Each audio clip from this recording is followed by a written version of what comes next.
3 curved birchwood legs and a circular seat don't let its simple silhouette fool you. You're looking at a design icon. It's no surprise the Stool 60 has become a favorite of tastemakers across tech, art, and fashion.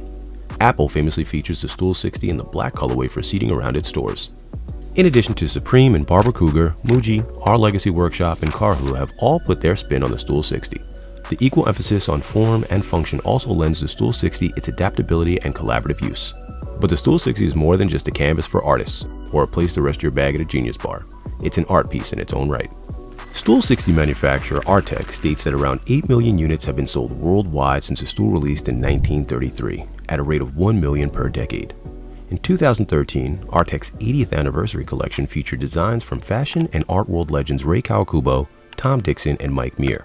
How did such a simple piece of furniture obtain such timeless popularity and seemingly endless collaborations? Behind the hype.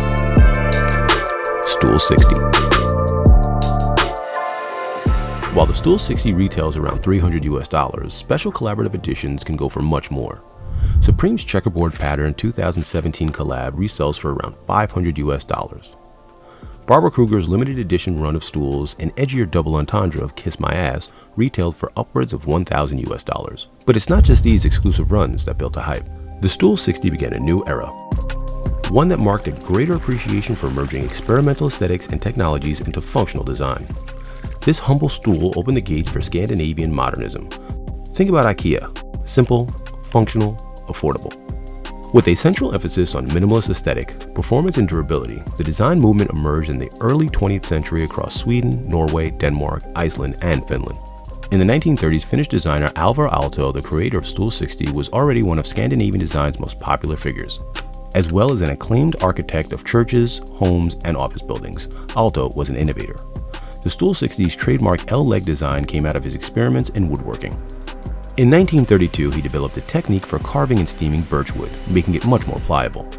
This method allowed Aalto to make wood do things it never could do before, eliminating the need for joinery, which in turn allowed him to design less rigid, more organic silhouettes. Alvar Aalto might not have anticipated quite how transformative the Stool 60 would be, but he had a clue that he was onto something. He referred to the L-leg shape as the little sister of the architectural column. The interplay between architectural elements and furniture was central to Aalto's work. "My furniture rarely, if ever, comes into being from professional design," he said. "Almost without exception, I have made them in conjunction with the architectural whole in order to accompany the architecture." The Stool 60 was designed in 1933 for a project at Russia's Viborg Library. When the stool reached an English audience in November 1933, they were shocked that the small country of Finland would produce such a revolutionary design, but the reach of the Stool 60 became far greater. It came to dominate the American art world in the 50s. The Brooklyn Museum's 1954 show designed in Scandinavia. In 1958, MoMA added the Stool 60 to its permanent collection of furniture. It's easy to see the influence of the Stool 60 in American modernist and space-age furniture like Charles and Ray Eames's LCW chair and Aro Saarinen's tulip chair. Scandinavian modernism took over America once more in the mid-2010s. Just look at the offerings of US-based companies like Design Within Reach and Knoll. But why, after almost 90 years, do we still gravitate towards this aesthetic? Much of Scandinavian design's enduring appeal is really in its philosophy. Similarly to the other popular design trends like condoing, it promotes a clutter-free, disciplined lifestyle and a commitment to quality.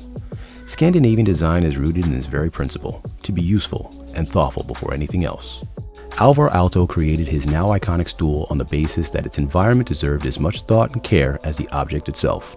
He knew that good design is holistic, unintrusive, and adaptable, and good design is eternal.